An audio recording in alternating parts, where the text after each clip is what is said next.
I'm Michelle, the Irritable Vegan. I'm here to share my low FODMAP vegan story and hopefully take some of the BS out of IBS.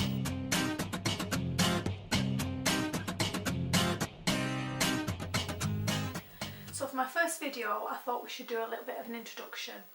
My own IBS story begins just under 30 years ago, but it's only in the last year I've actually asked for medical help for my condition. Basically, as long as I can remember, I've suffered with the pain and embarrassment of IBS.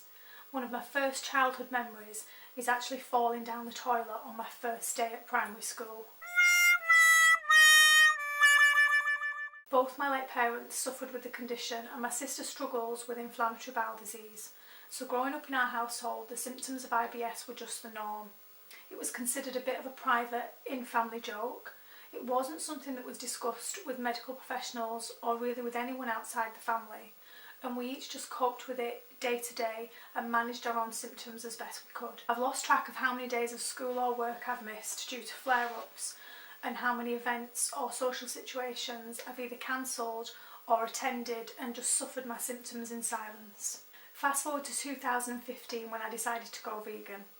My main motivation for going vegan has and always will be the animals, but there is a part of me that hoped that the stories I'd heard about a vegan diet healing from the inside out would also apply to me and my symptoms. Going vegan is the best thing I've ever done for my holistic health.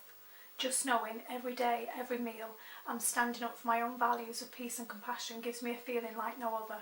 But as for the physical benefits of going vegan, I'm yet to experience them, and my IBS struggles still continue. Going vegan is challenging enough, but going vegan and also experiencing an increase in my IBS symptoms has been really tough.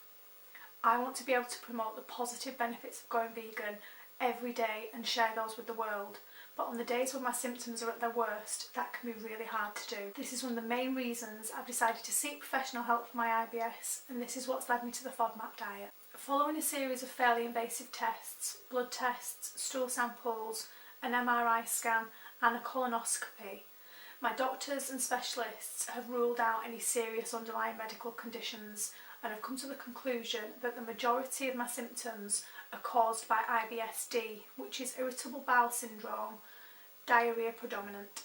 I've recently seen a registered dietitian to discuss the benefits of a low FODMAP diet, and I've come to the decision that there's nothing to lose by giving it a try. My dietitian has supplied me with the basic principles of a low FODMAP diet, and we've also discussed the additional challenges of being vegan. There are tons of resources available on the low FODMAP diet.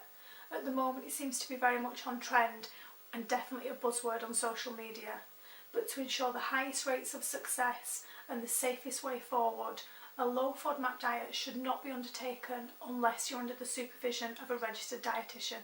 So why am I here? I'm not a dietitian and I don't have all the answers, but I'm hoping that by sharing my own low FODMAP IBS journey, other IBS sufferers will see that to ask for help is nothing to be ashamed or embarrassed about. So whilst I'm not here to give professional advice or to encourage you to self-diagnose, I will be sharing my own story, the highs and the lows, and hopefully together we'll be cooking some delicious low FODMAP vegan recipes.